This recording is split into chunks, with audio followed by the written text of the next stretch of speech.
今天大家在这里有这个机会能够学习佛法，特别是学习到大乘的佛法，而且我们所学习的大乘佛法，特别是印度的班智达们他们所造的珍贵的论点，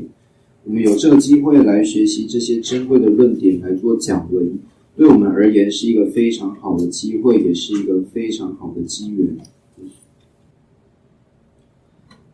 今天我们有这个机会来这里学习佛法，本身是一个非常好的机会。另外呢，我们今天开始的时间也是一个很特别的时间。因为今天呢是母亲节。母亲节是这个世界上在这个时间点里面大家都会去忆念母亲的一个时间。所以说我们能够在母亲节这个时候开始上课，其实也算是一个很好的缘起。为什么呢？因为母亲对我们来讲是非常珍贵、非常特别的。自从我们来到这个世界上，一开始就是借由我们的母亲，然后来到这个世界上。一开始我们到这个世界上照顾我们的人，然后养育我们的人就是我们的母亲。所以说呢，母亲对我们有非常大的恩德，她照顾了我们的起居，然后我们吃的喝的都是因为她，所以我们才有办法持续维持我们的生命。所以说在今天母亲节这个时间，然后开课，我认为呢，就是一切认为呢是一个非常好的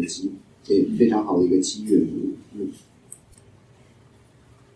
以我们的导师释迦世尊为例，那他也是在获得佛果位之后，为了要报答他母亲的恩德，所以到天上去为他的母亲说法。导师世尊在他出生几天之后呢，他的母亲就过世了。在过世之后呢，后来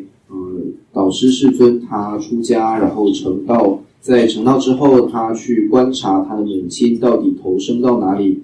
发觉他的母亲是投生到了天界。所以说导师世尊他就为了报答母亲的恩德，到了天界为母亲说法。说法的时间大概是人间3个月的时间，也就是在结下安居3个月的期间，导师他到了天界去为母亲说法，主要的目的也是去报答母亲的养育之恩。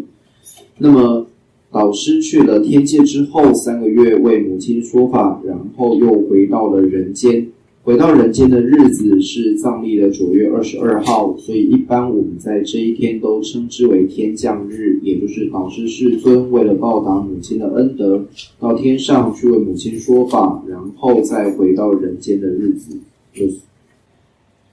如果我们要去讲述母亲的恩德，那么母亲的恩德是讲不完的，因为母亲她对我们有非常大的恩德，所以无论怎么讲都讲述不完。而如果母亲对我们有这样的恩德，她对我们来讲是非常珍贵的，有这么大的恩德，那我们应该要怎么样去报答她呢？报答她的方式就非常的重要了。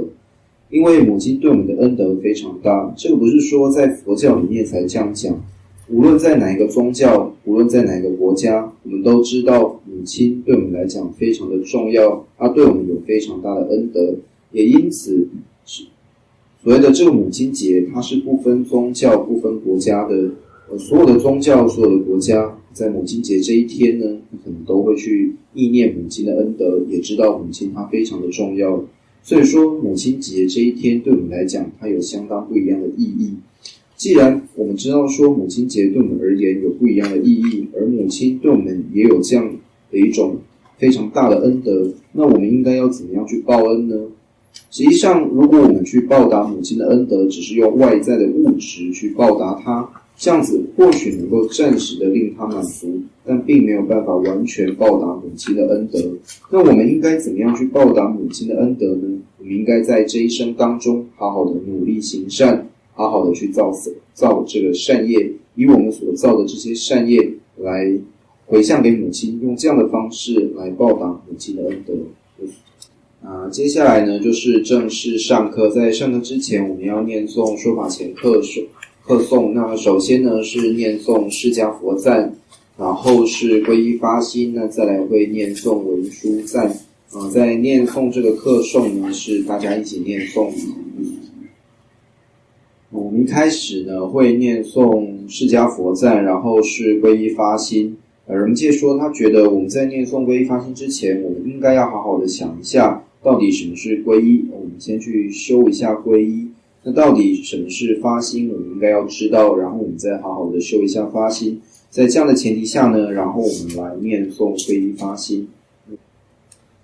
我们在还没有念诵皈依发心之前呢，应该要调整一下自己的坐姿，也就是身体应该要坐直，然后手呢可以像结这个定印一样放在腿上面。我们做好之后呢，应该要调整一下自己的想法。这里呢是提到了皈依，那所皈依的对境也就是三宝，三宝也就是佛宝、法宝还有僧宝。所谓的佛宝呢，也就是具一切功德、断除一切过失的那这个呢就称之为佛。那么什么是法宝呢？灭道二谛就是法宝，比如说佛陀相续当中断除二障的一种断，这种断呢我们称之为灭谛，能够获得此断的一种道，这个称之为道谛。所以说法宝就是灭道二谛。什么是僧宝呢？比如说具有灭道二谛两种功德的菩萨以及声闻、独觉等圣者，这些都属于僧宝。所以我们应该要非常虔诚的对他们去做皈依。我们应该要想到十方三世一切诸佛以及无量的诸佛在我们面前，以及跟我们具有法缘的这些上师，那他们呢是真实的佛陀，我们应该要这样想。然后这个呢代表佛宝，他们相续当中的灭道二谛是法宝，具有灭道二谛的圣者，这个属于僧宝。所以我们应该要想到佛法僧三宝之后，至心的去做皈依。我们皈依的时候应该要想到，我无论是在遇到痛苦或者遇到快乐的时候，我都要至心的对你做皈依，而且从今天开始乃至我未获得佛果位之前，我都要非常虔诚的至心的对你做皈依。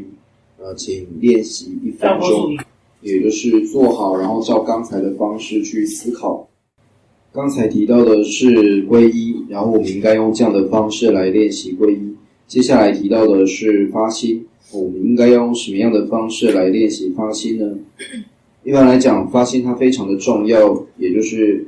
它是我们无论做什么事情之前都必须要安立好的一个动机。特别是我们在做那些如法的事情，做那些跟佛法有关的事情，一开始我们一定要安立好一个动机。如果这个动机没有安立好的话，我们所做的事情虽然看起来像是佛法的事业，但实际上它并没有办法趋入于法。既然没有办法趋入于法，也不可能趋入于大乘法。所以说我们想要让自己所做的这些佛法事业趋入于大乘法，希望让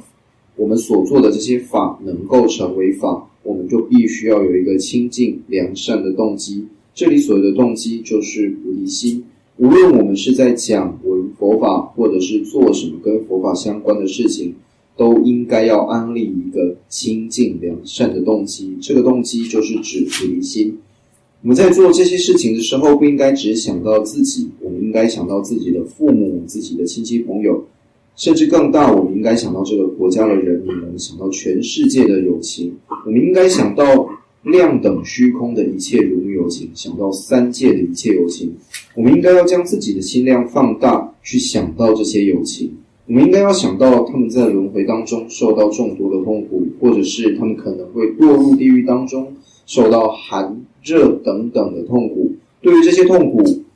有可能他们已经在受这些痛苦，有可能他们将要受这些痛苦。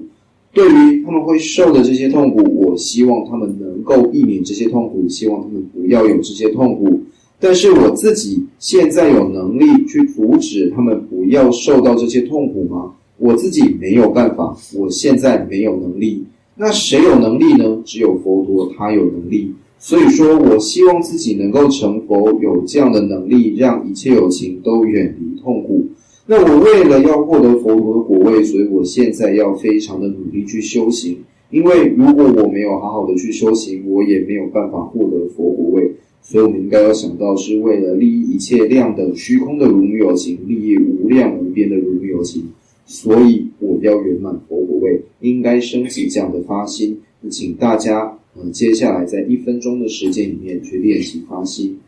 在我们做完这些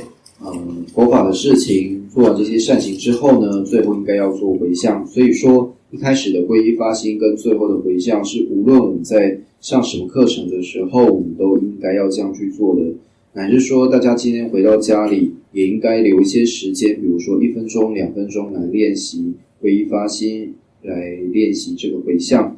也就是说，今后无论你在做什么事情，只要是一件善行，你都应该用这样的方式，一开始来调整自己的动机，最后来做回向。所以希望大家以后如果有时间，能够好好的去练习皈依发心跟回向。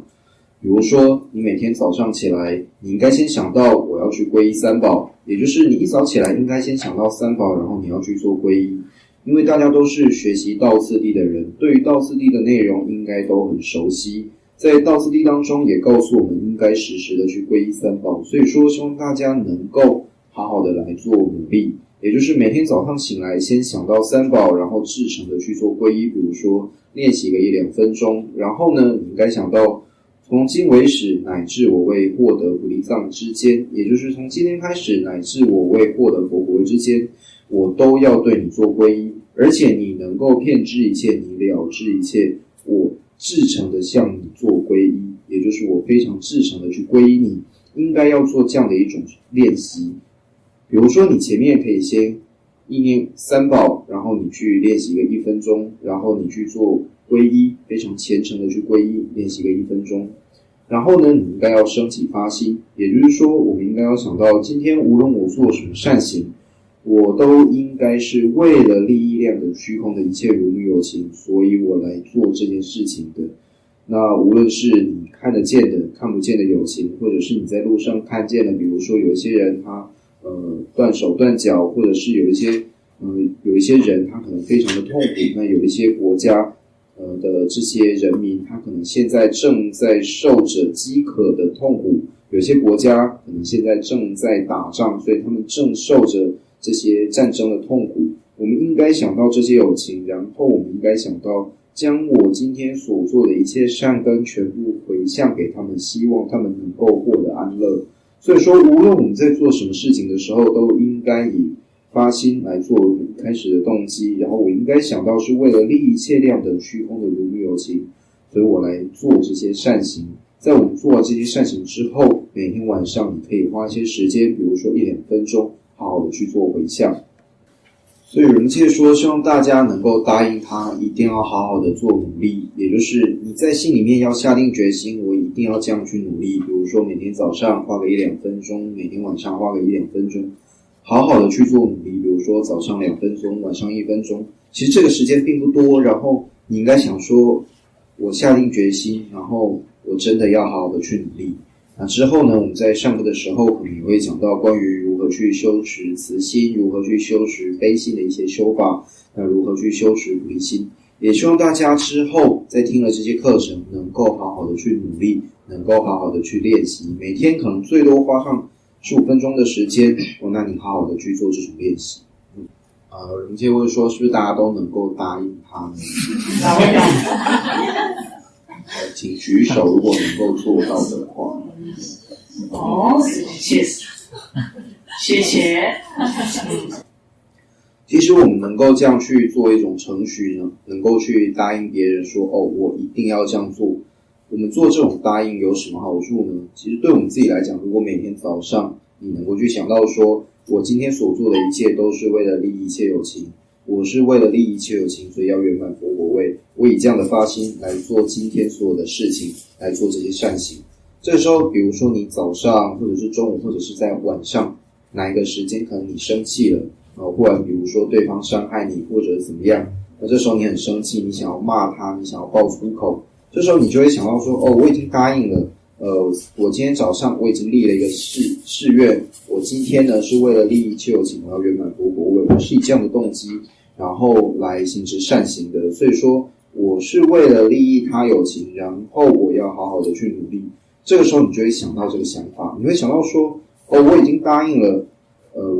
我是为了量等虚空的一切如女有情，然后我要圆满佛果位，所以说我不应该去伤害对方，我不应该伤害别人。所以即使有一些情境让你感到非常的生气，可能你升起一个我想要去伤害别人的心，这时候呢，会因为你自己已经想到说，我答应人家了，或者是我今天早上已经做了这样一个誓愿，我今天呢一定是为了利益一切有情，然后要好好的去行持善行。这样子，你在遇到一些情境，可能快要生气，或者是想要爆粗口，或者是想要伤害别人的时候呢，就可以让你这样的一种心呢，很大幅的去降低。所以呢，刚才我们就是应该要让自己安立一个清净的动机。这里所谓清净的动机，就是皈依发心。我们在做什么善行之前，一开始一定要有一个清净的发心、清净的动机。这里面清净的动机就是指皈依发心，这个非常重要。那像我们刚才呢，在念诵这个课诵里面，一开始是念了释迦佛赞。这个释迦佛赞呢，有时候直译藏文的意思叫做可以翻译为30细念的意思。也就是说，念诵这个释迦佛赞。那为什么要念诵释迦佛赞？为什么要去做礼敬、去做皈依呢？因为在佛经当中也有提到，我们无论在做什么事情之前，都应该先礼敬皈依三宝。基于这个理由，所以我们在一开始课诵的时候，要先去礼赞释迦世尊。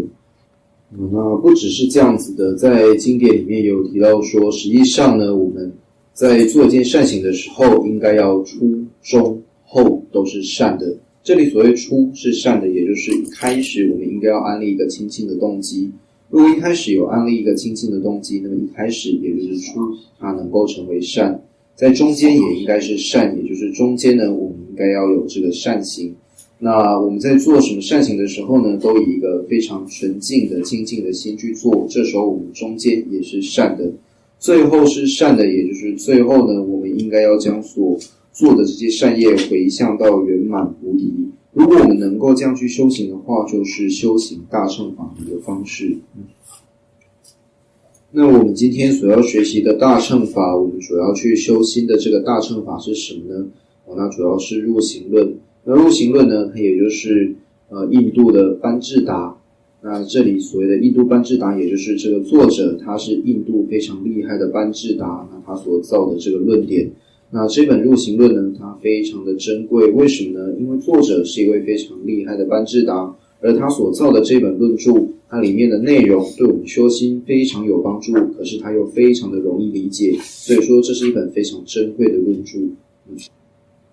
那么我们主要在修学大乘法的时候，最主要是去修我们的心。那修我们的心，最主要要修持的就是菩提心。那我们为了要升起菩提心，所以我们应该要去学习。那学习的过程当中呢，最主要是依据由阿底峡尊者那边所传来的清果的教授，或者是由吉天论师所开示的自他相换法的教授，以这样两种教授呢来修学菩提心。那么首先呢，先介绍一下这个入行论的作者，也就是吉天菩萨他的背景。那他自己本身是出生在金刚座南方一个叫做泼摩赏这个国家。那出生在这个地方，那他本身是一个王子。他的爸爸呢，名字叫做给维果恰，如果直译成中文叫做善甲，就是善的铠甲。那他自己的名字呢，叫做喜维果恰，就是吉天菩萨他的名字呢叫做喜维果恰。那如果翻译成中文呢，叫做极净甲、极净铠甲。他的妈妈名字叫做罗杰内周玛，就是金刚离切母。那他是由这个国王叫做给维果恰，母亲叫做罗杰内周玛，这两位所生的一个小孩，所以他本身呢，他自己是一个王子。那他所在的这个地方，他的国家非常的富庶，然后他自己从小因为非常聪明，所以很小的时候呢，就精通各种名著。吉天菩萨呢，在他6岁的时候就遇到了一个瑜伽士，一个成就者，然后在他面前就听了许多的灌顶还有口传的众多教授。他在听了这些教授之后呢，就好好的去修行，所以很快的就能够亲见文殊菩萨。他在亲见文殊菩萨之后呢，可以直接从文殊菩萨那里得到许多的传承跟教授。那隔了一阵子，那也没有说是什么时候，总之呢，之后他的爸爸就是给维果恰这位国王呢就死了。因为死了之后呢，国王死了，那他是王子，理应要继承王位。那人民大臣也都希望他能够继承王位。那这时候吉天菩萨他并没有想要去继承这个王位，主要是因为他对于这个轮回并没有太多的贪着，而且他过去生也一直在修行，所以他并不贪着这个王位。但是因为大家都希望他能够当国王，所以他也就答应了大家，然后他就是答应他们可以当国王。那他在隔一天就是要继承王位的，就是那个时候就是他隔一天就要那个登基大典，然后在登基大典的前一天晚上，他做了一个梦。他梦到文殊菩萨来跟他说，明天呢你要坐的这个座位是我的，所以你不应该坐这个位子。也就是说，文殊菩萨等于是吉天菩萨的上师，是他的善知识。那怎么可能自己的上师坐在这个地方，你自己又去坐那个位子呢？所以说他晚上就梦到文殊菩萨告诉他，然后讲了这番话。他早上醒来的时候，他回想一下，这个应该是文殊菩萨的授记，也就是说那个王位呢他是不适合的，所以他一大早就偷偷的跑掉了，他也没有去那个登基大典，然后他就跑去那烂陀寺，到那烂陀寺去修行。所以说呢，吉天菩萨他就放弃了王位，然后跑到这个那烂陀寺去出家。出家的时候呢，他的上师叫做点燃哈，他在这位阿舍离的前面呢出家。因为他的阿舍离名字有一个哈这个字所以说呢，他的名字就叫做喜为哈就是翻译成中文就叫做极天，极尽天。那他在这位阿舍离的面前出家，然后学习佛法，学习三藏，并且他能够亲见文殊菩萨，在文殊菩萨那里学到了许多显密的教法，也因此呢，他变得非常非常的厉害，然后他对于显密的经论完全都能够非常的善巧，并且圆满的了解。他也造了像集学论等等这样的一些论点。虽然说他自己非常厉害，但是就一般人的角度而言，看到他却是一个平凡人的样子。就是说我们有一般人看的那个角度那从一般人看起来觉得他就是一个平凡人不晓得说他变得非常的厉害。那一般人看到他就觉得他每天可能只做3件事情，就是吃饭，然后睡觉，然后上厕所。就除了这3件事情之外呢，其他事情他都不会做。所以说一般人看到他呢，就觉得这个人非常的差劲。那也因此呢，别人就给他取了一个名字。这个名字呢，藏文叫做独谢孙报就是三想者3种想。这个在梵文里面叫做补苏古。补苏古这个词呢，也就是3种想只想3件事情的意思。哪3件事呢？就是吃饭跟睡觉，然后上厕所。那上厕所呢，他们还讲得非常的直白，就是大小便他只做这3件事情，也只想这3件事情，所以帮他取了一个绰号叫做补苏古。那一般人呢，看到他也就是只做这3件事情，然后就觉得说你一个出家人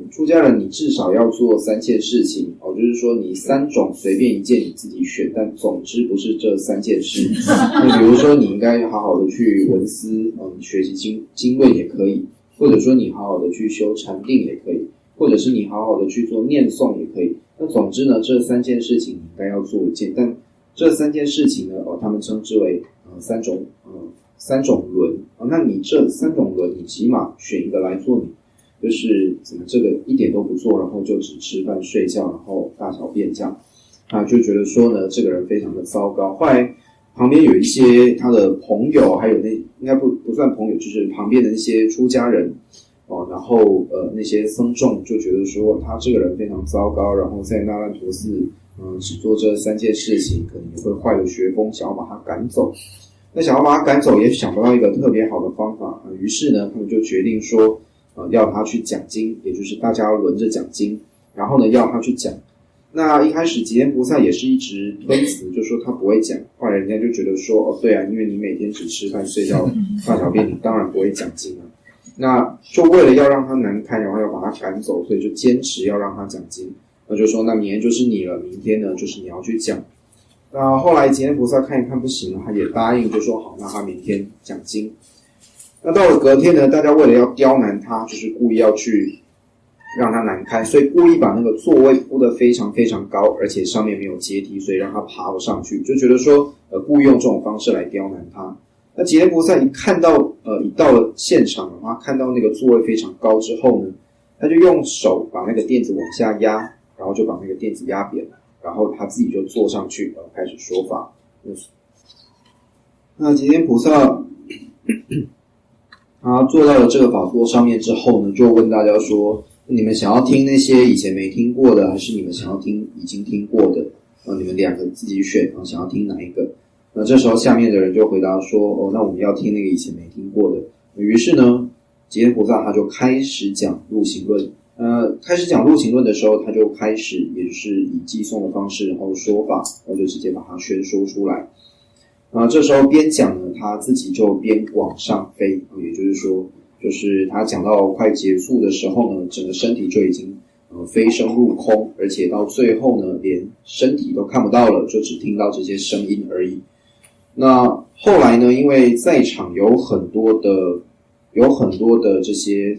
僧人们他们是已经获得国王陀罗尼的班智达，所以说他们在听吉天菩萨边讲的时候呢，他们能够直接把它记下来。所以后来呢，就是由这些人把之前听到吉天菩萨所宣说的入行论的内容，把它集合起来，然后整理出来，让它变成这一本入行论。所以说刚才提到的，也就是这本入行论一开始造论的方式，就是说这本论呢，并不是吉天菩萨他直接写好然后流传下来，而是一开始他是用这样的方式来宣说入行论，然后大家把它集合起来，然后把它写出来的。后来吉天菩萨他现了这个神通，然后飞升入虚空之后，那他只剩下声音，然后最后把这个入行论讲完，然后他人就不见了，然后就到了其他地方去。那后来他在其他地方呢，也是在那些地方弘扬佛法，那主要是到一些边地，然后那边可能非常的就是动乱那可能也有很多的这种争议的地方，然后他到那边去呢，就是去理清这些争议，然后去利益那边的众生，然后在那些地方说法。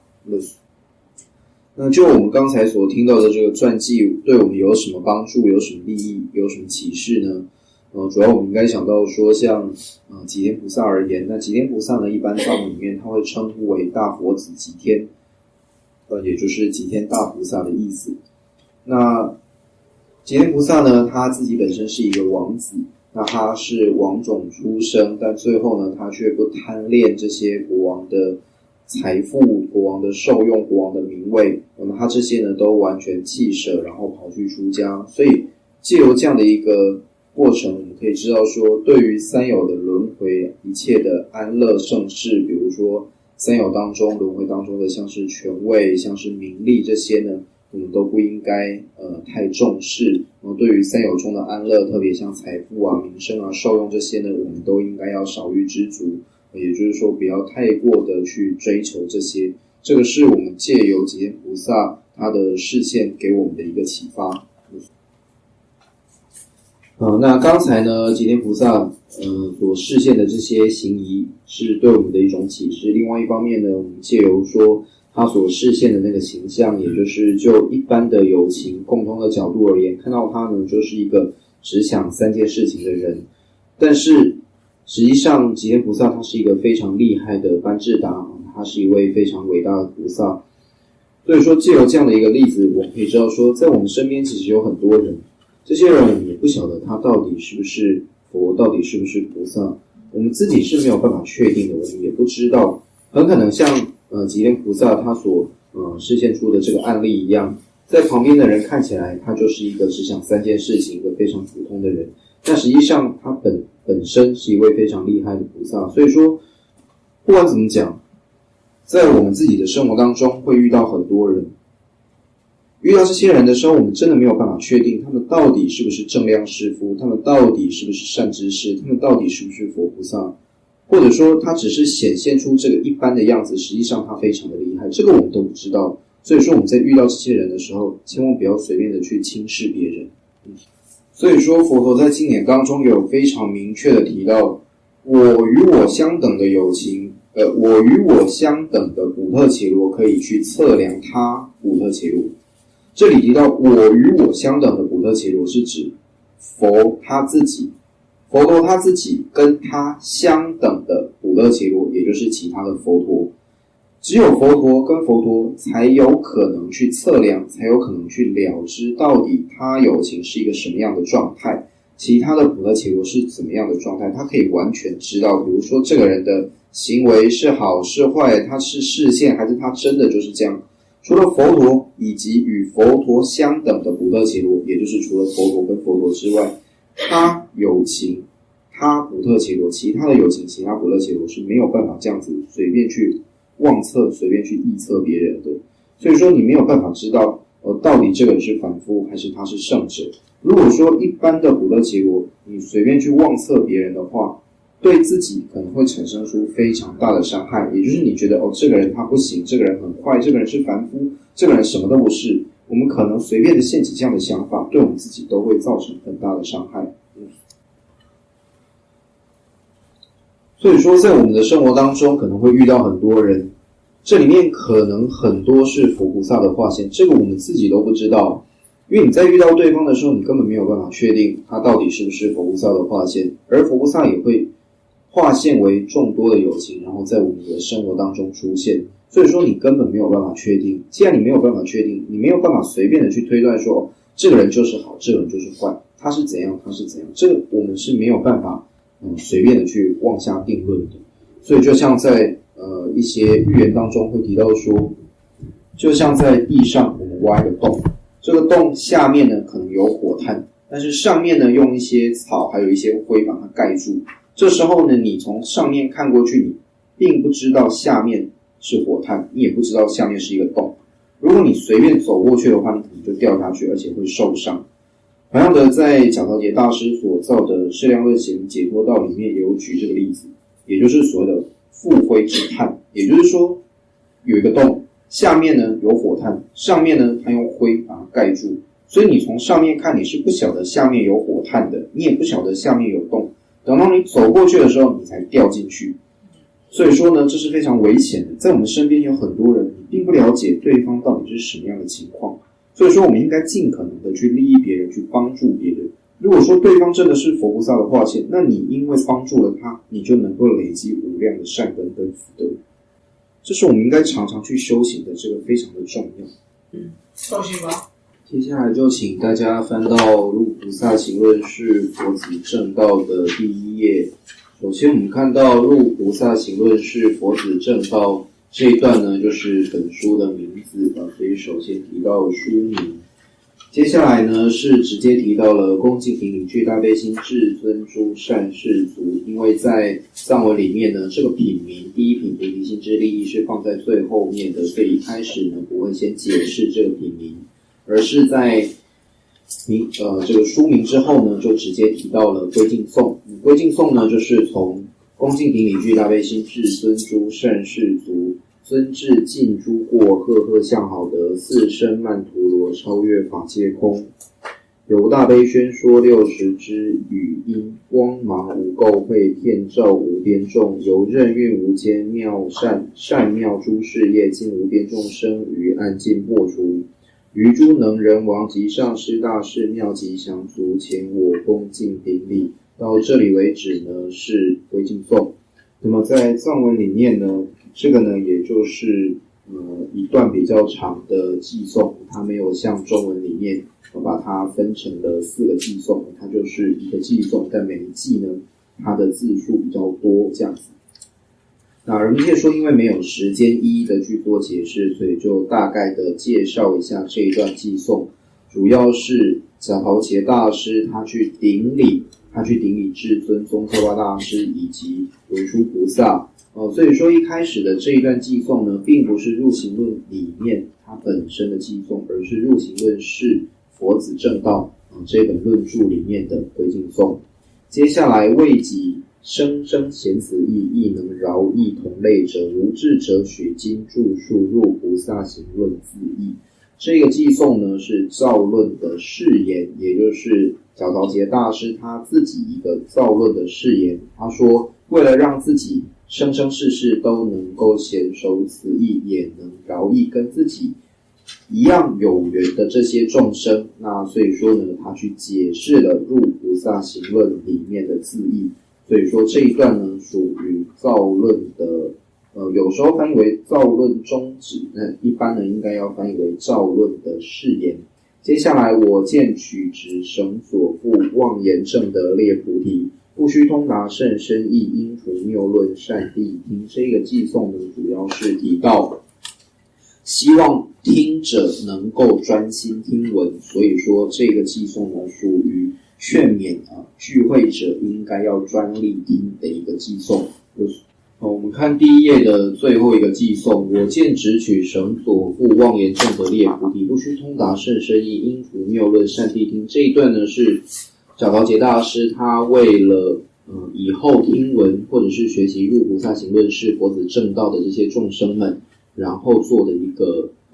就是劝请他们专力听闻的一段偈颂。那这个偈颂里面首先提到我见直取绳所缚，这里的我见呢，特别是只认为我自己的见解最好最殊胜的一种执着，一种执取，被这种我见所执缚，所以称之为我见取直绳所缚。妄言正德列菩提，不须通达甚深义。这一段话呢，主要是提出了中观自续派以下论师的想法。这一段文字是什么意思呢？也就是说，有一些人他们是被我见的绳索所系缚，他们妄言，他们随便提到如果要正得列菩提，这个列菩提也就是二乘的菩提，他们随便就提到说，如果你想要正得二乘的菩提，不需要通达甚深义。这个甚深义是指空性的见解的意思，也就是说你不需要正得空性就能够正得二乘的菩提。这种说法呢，是中观自续派以下的论师所提出的概念。他们认为说，如果要获得解脱，即使是获得声闻或独觉乘的解脱，不需要证得空性，不需要证得空性就能够获得解脱。所以这里所提出的妄言证得列菩提，不须通达甚深义的他宗，也就是要破除的那一方，是指中观自续派以下的论师。最后提到因除谬论善谛听，这种谬论应该被去除。那去除的方式呢，在入行论的第9品里面就有提到，即使想要证得二乘的菩提，也必须证得空性。那我们再回到前面，敬礼恭敬顶礼具大悲心至尊诸善士族，然后接下来有提到4个偈颂，这4个偈颂呢，在藏文里面就是一个偈颂。就是一个偈颂，那每一个偈颂呢都是一句话，只是因为藏文的字比较多，所以翻译成中文呢，把它翻成4个偈颂。所以我们接着就提到说，前面这一个偈颂，就是这中文里面的4个偈颂，在藏文里面是一个偈颂。那就提到说，这一个偈颂呢，主要是礼敬。那礼敬的目的是什么呢？主要有2个目的，第一个是暂时的目的，第二个是就近的目的。暂时的目的而言，也就是借由礼敬能够累积广大的福德。一般我们会提到说，如果我们福报够大，你福德够广大的话，能够非常顺利的去承办你所想要承办的那些事情。所以说一开始呢，先去礼赞，借由礼赞来累积福德，然后让造论能够圆满。所以说一开始呢，是暂时的目的，也就是借由礼赞来累积广大的福德，让这个造论能够圆满。那为什么要造论呢？造论并不是就近的目的，就近的目的是为了令有情能够获得解脱及一切遍智的果位，所以说这个属于就近的目的。所以在提到礼敬这一个段落的时候呢，就提到了2种目的，一种是暂时的，一种是就近的。接下来提到为己生生显此义这个偈颂呢，主要是提到了造论的誓言。那造论的誓言为什么要在这里就是先提出呢？也就是为了让造论能够圆满。这个跟之前提到礼赞的第1个目的是一样的，也就是为了让我们自己造论能够圆满。那为什么要有造论的誓言呢？比如说我们在做一件事情的时候，我们都会先想到，我要开始做这件事情了，我要做这件事情。当你想到你确定要做的时候，你比较容易把事情完成。同样的，在这里呢，为了要圆满这个造论，所以一开始也先提出了造论的誓言。接下来呢，我们就看到佛子正道的第2页，首先提到圣者能亡，最初发起圣菩提心。这段话呢，也就是提到佛陀最初发心。最初发心的时候，如果根据《报恩经》里面的说法，佛陀一开始出发心是在地狱当中出发心。这个是许多经典当中提到佛出发心的时候，应该说在许多论点当中提到佛出发心的时候呢，都会引据《报恩经》里面的内容来说明佛出发心是在地狱出发心。当时佛陀还在地狱当中，那时候呢，他自己也是一个地狱的众生。这个时候他背着那个犁，就是你在耕田的时候牛会背着犁，但那个时候呢，佛陀他是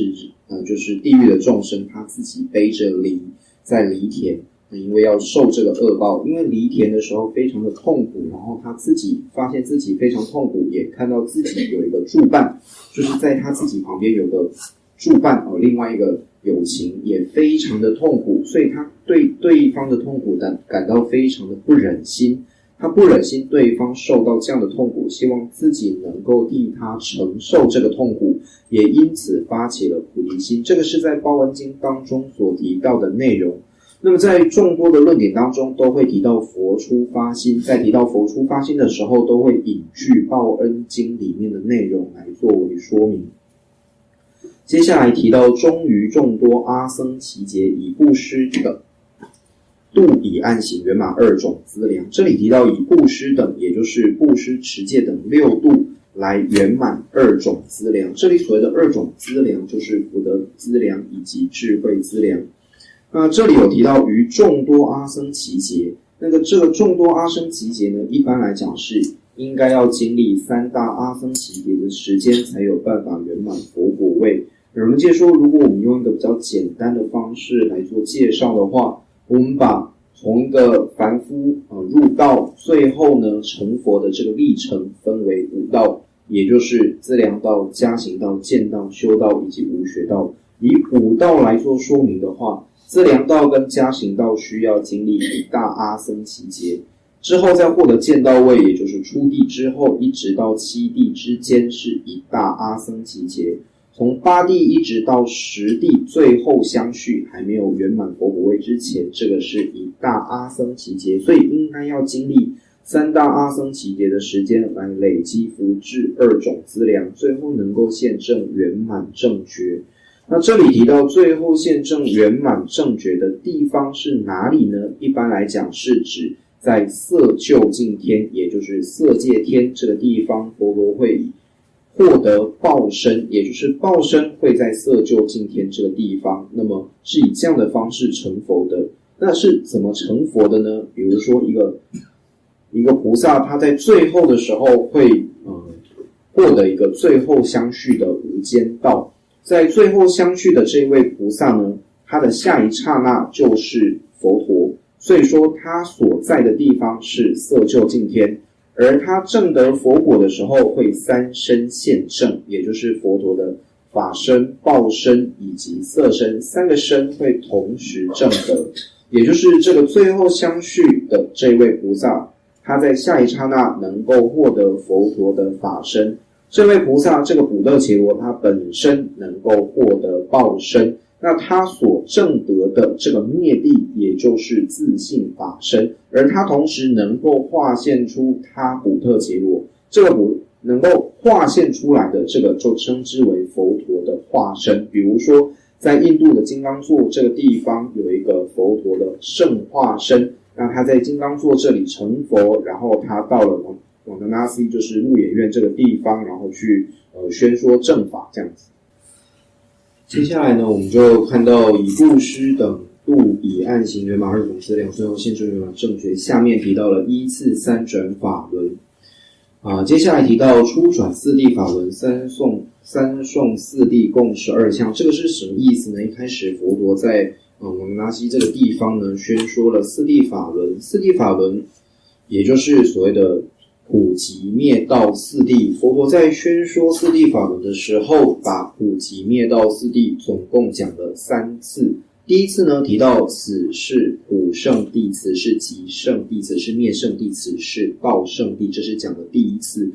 第二次呢，又提到此是普胜谛，或者说此是普汝应知，此是极汝应断，此是灭汝应证，此是道汝应修，这是讲的第二次。在讲第3次的时候提到此是苦汝应知，一无所知，此事即如因断亦无所断，此事灭如因正亦无所正，此事道如因修亦无所修。这是讲的第3次，所以总共提到了3颂4谛，然后有12项。为一类具声闻种性相续已成熟者，仅是4谛，便能令其领悟缘起离系论边。也就是说，对这一类的声闻种性的行者们，他们相续已经成熟了，所以为他们开示4谛的内容，他们就能够了解缘起离系论边的这个内容。此如护主龙树之论及乐声论师所造60正理论事所示诸小乘藏，亦曾多次直接宣说细分无我。这里提到像护主龙树菩萨所造的理具6论当中，以及乐声论师所造的针对理具6论里面60正理论的一个解释，它的名称称之为60正理论释。这里面都提到众多的小乘藏当中，也曾经多次的直接提到细分无我，也就是空性的内容。为什么讲到这一段呢？我们可以翻回前面第1页，最后不是有讲到我见取直绳所缚妄言正得列菩提，不须通达甚深义，应处谬论善谛定。这个是讲到说许多中观自续派以下的论师们，这些部派的论师，他们认为说，如果证得2乘的菩提，不需要证得空性。针对这种说法是不对的。为什么？因为护主龙树论师以及乐声论师，他们所造的论点，无论是理具6论或者说60正理论释当中，都明确的提出，他们是需要去修行空性见的。为什么呢？因为在众多的小乘藏当中也提到空性的见解。为什么这个能够成立，他们也应该要去修持空性呢？因为诸小乘的经藏主要是针对小乘的行者而说，为他们说就表示对他们有用，他们要去修行。如果他们不需要去修行，何必跟他们说细分无我，说空性的内容呢？既然跟他们说了，就表示这个是他们应该要修行的，所以以这样的一个理由来成立说，诸小乘的行者们，他们想要获得解脱，也应该去修行空性。接下来自转第2法轮与广中略3部经等广说普特伽罗无我及法无我。这里提到了第2转的法轮，也就是般若法轮。这里提到广中略3部经等，是提到广中略3部的般若经。般若经当中广说普特伽罗无我还有法无我的概念。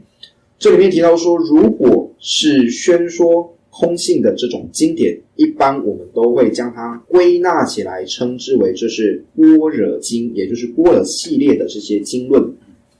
应该说般若系列的这些经典。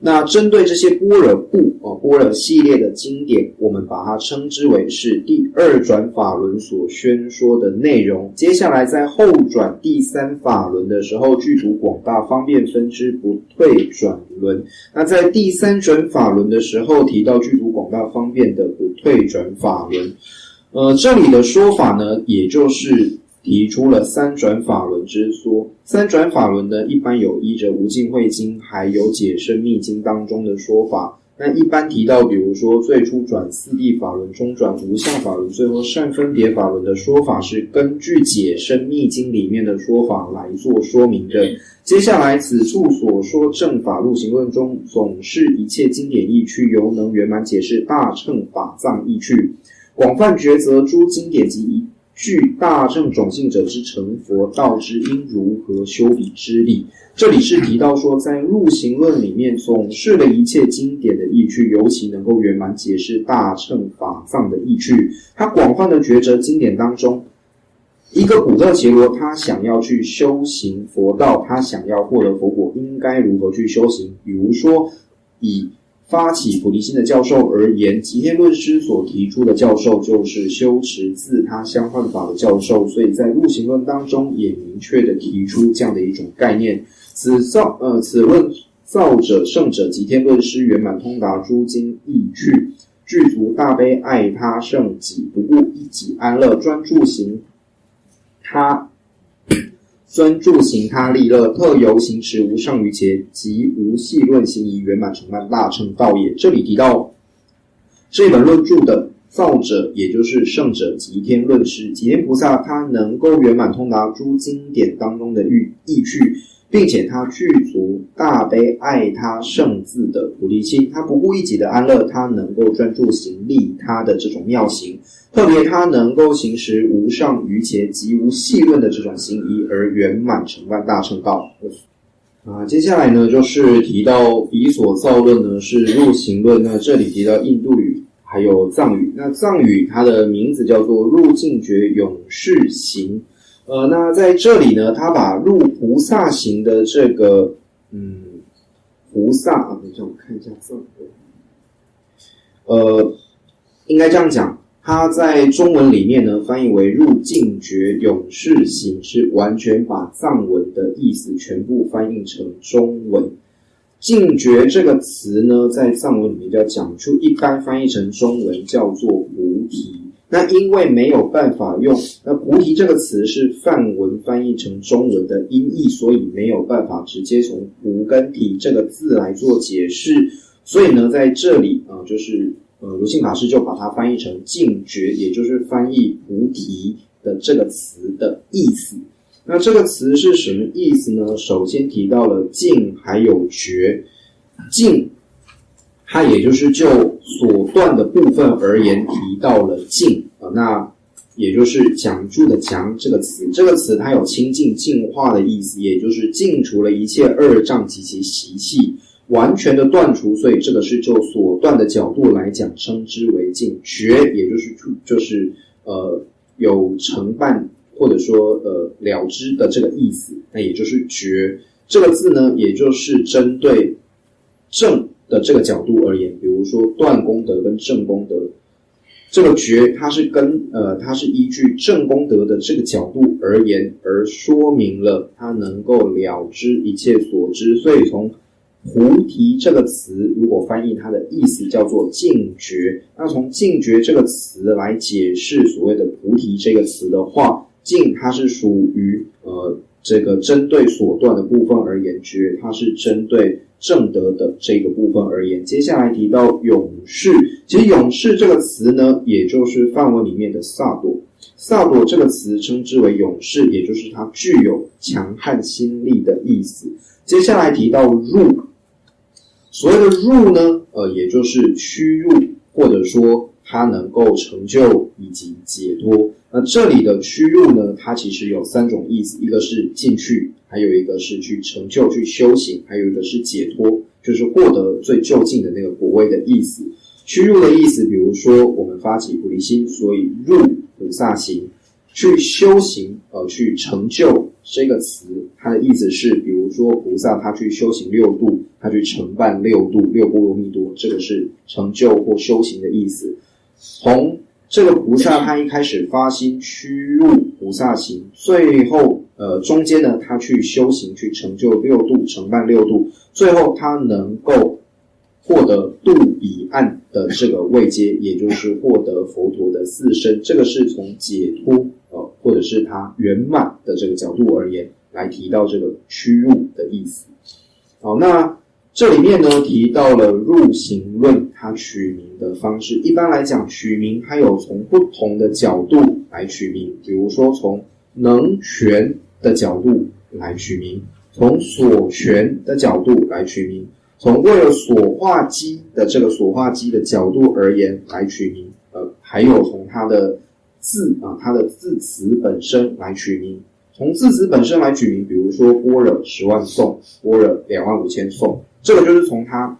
字词的这一个角度来取名。从所权的角度来取名，比如说般若波罗蜜多心经，般若波罗蜜主要是针对空性的这个内容来做诠释，所以这个是针对所权的角度，就是它诠释的内容是空性，所以取名比如像般若波罗蜜多心经。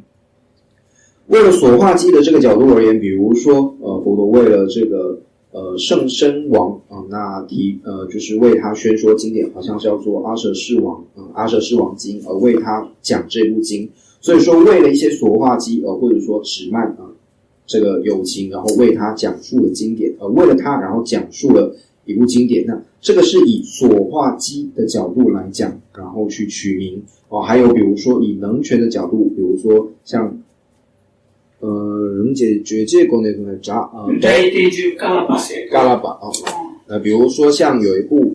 就是他在诠释声韵学的一本经，那它叫做嘎拉巴。那这个呢，就是从能权的角度来讲那去取这个名字所以说呢，一般在取名的时候，它有从能权、所权、所化机，还有词义它那个字词的4个角度来取名。那这里呢，主要是以所权的方式来做取名。那一般呢，像是在楞伽经当中有提到，若未立此名，世间悉愚昧；未灭此愚，故户主立此名。也就是说，为什么我们就是在像是佛陀宣说了一部经典之后要去取一个名字呢？因为你对这部经典，如果你没有特别安立一个名字，那一般人他也不晓得说这部经典是什么他就会搞不懂。所以说世间悉愚昧，未灭此愚故，你为了让他们能够去除这样的一个疑惑跟不了知所以说呢，户主也就是指佛陀，他就会这部经典，然后说这个是什么什么什么经这样子所以这个是在楞伽经里面有提到的内容。那接下来呢，就是提到名义、义境，还有论义跟结义这4个部分。刚才呢是解释彼所造入菩萨行论，那入菩萨行论呢，在中文翻译是这样子的。一般如果要就是比较确切的去翻译藏文意思，就变成是入净觉永世行论这样子，或者说入菩萨的行论。好，那这个入菩萨行论呢，它可以分为4个部分来做解释。第一个是名义，第二个是义境，第三个是论义，第4个是结义。那么在论义里，这个名义呢是什么意思？也就是说，这本论它本身的名字它的名字是什么？梵文的名字是什么？藏文翻译过来它的名字是什么？这个一般都是针对翻译的经典那我们会去做这样的一个分析。也就是说，一开始它的名义就是这本经典它的名字，或这本论点它的名字是什么？它名字的意思是什么？所以大家以后无论是看到哪一本论点，它可能都会提到名义，就是它的名字它名字是什么意思。接下来提到了义境，义呢也就是就这个翻译者而言，他做的一个礼敬。这个呢，只有从梵文翻译成藏文的这种经典，它才会有义境。这个义也就是指那个义师他自己做的一种礼敬。本来在梵文的经典里面没有这一段话没有这个礼敬词，但是从梵文翻译成藏文的时候呢，这个义师他会去做一个礼赞，一个礼敬，所以这个呢称之为义敬，就是义师他自己提出的一种礼赞。接下来提到论义，也就是这本论著它本身最主要的主体的内容。第4个是结义，就是这本论著在讲完之后在介绍完这本论著之后，最后会有一个结语，这个是结义。首先我们看到第一个叫做名义，名字的意思。印度语 Pulisado 叫做 Zaya Awadara， 这个是印度的这个梵文翻译成藏文之后叫做入净觉永世行我们一般称之为入菩萨行。接下来提到说，印度呢有4种语言，印度的4种语言是哪4种呢？一般称之为梵语、阿婆商夏语，那还有一种叫做土语或者是巴利语，还有一种叫做鬼语或者是翻译为毕舍遮语有这4种语言。在这4种语言里面呢，其中是用梵语。那梵语呢，它也称之为就是善说语或者说天语就是这种语言。以这样的语言那来提到了菩提、萨埵、扎雅、阿瓦达拉这几个词，所以接下来就提到这里面的论呢，它的名字叫菩提，然后藏语净觉就是萨埵，永世叫扎雅，然后这个是行，阿瓦达拉这个是入去入的意思。接下来呢，我们就看到第一个义境的这个部分，顶礼一切诸佛菩萨。这一句话呢，是义师他去做一个礼敬那在梵文里面呢，并没有这一段不好意思，前面呢人家有讲到说，在刚才提到名义的时候呢，有提到印度语跟藏语。那为什么特别要讲一次印度语，要讲一次藏语呢？它有一个目的是为了让后来的学习者能够知道说这个是翻译过来的经典，然后去感念那些义师们的恩德。另外呢在这里面为什么特别提到印度语呢？主要是印度有4种语言，其中呢梵文是佛陀说法的时候时常会使用的语言。所以为了而且三世一切诸佛在宣说正法的时候，可能也会用到梵语。所以说，为了让我们能够种下一个习气所以在翻译的时候呢，首先会提到印度语，也就是这本论著它的梵文是什么，然后接下来才讲到它的藏文是什么。这个目的呢，一个是为了让我们能够种下习气，第二个呢是为了让我